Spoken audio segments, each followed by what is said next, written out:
यार ये एक मेरे पास नए स्टूडेंट आए हैं। हाँ भाई बोलता जा, ये क्या चीज़ है? वाइपर बोतल। वाइपर वास्ते जो पानी इस्तेमाल किया जाता है ना, वो इंदे च पिया होंदा है। सही। वाइपर मोटर केड़ी है? वाइपर मोटर ही है। वाइपर मोटर ही होगी। ब्रेक ऑयल कितने चेक किया जाएगा? इसका क्या फंक्शन है? इसका फंक्शन है जेडे ਅਸੀਂ ऑपरेट करने हैं ना वाइपर, ओ सामने वाइपर शीशे जेडे जो शीशे के ऊपर लगा हुआ। हाँ उसको साफ करने के लिए। ब्रेक ऑयल हो गया गाड़ी का। इंजन ऑयल कहाँ से चेक करोगे? इंजन ऑयल, हाँ ये आ गया, डिपस्टिक लगी हुई है, इससे किया जाएगा चेक। वाटर पंप कहाँ लगा हुआ है? वाटर पंप ये लगा हुआ। ये लगा हुआ। फैन बेल्ट, फैन बेल्ट ये है। फैन बेल्ट के साथ एक डायनमो भी लगा होगा, वो नीचे रखा हुआ नज़र आ रहा है, ऊपर लिखा भी हुआ है। Yes. Engine cylinder block, cylinder head और कवर, ये तीन हिस्से मिल के ना ये इंजन होता है पूरा। ये कवर पड़ा हुआ है, वो नीचे सिलेंडर ब्लॉक है, ऊपर सिलेंडर हेड है, ऊपर कवर आ गया। डिस्ट्रीब्यूटर आ गया, HT लीड आ गई, कोयल आ गई, स्पार्किंग लीडें आ गई। ये स्पार्किंग प्लग लगे हुए हैं यहाँ पे। HT लीड का क्या मतलब? High tension. हाई टेंशन तो ऊपर जो बिजली की तारें गुजर रही थी वो है। और गाड़ी के अंदर भी होती है।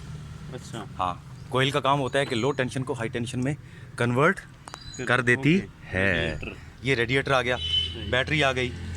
फिर जिस तरह वो वाइपर मोटर थी ना, वाइपर का पानी था, इसी तरह एक एक्स्ट्रा रिजर्व बॉटल लगी होती है, जो रेडिएटर से पानी इस तरफ शिफ्ट हो जाता है और फिर वापस भी आ जाता है।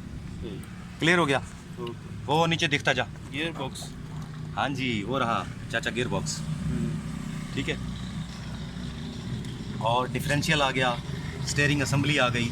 ये देखो दोस्त, अभी हर पार्ट के ऊपर ना मैंने एक एक चिट लगा दी है। इनका फंक्शन समझो, इनका मकसद समझो, इनका ट्रबल शूटिंग के बारे में पूछो, जिससे भी आप ड्राइविंग सीख रहे हो वो आपको बताएगा। ठीक है दोस्त, अभी तो इतराज़ नहीं होगा कि यार म्यूज़िक लगा हुआ था। अभी मैं अपनी हालत दिखाऊं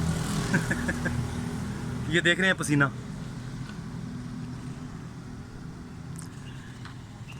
भाई सीख जाओ, यकीन करो सीख जाओगे, मुझे बड़ा मज़ा आएगा।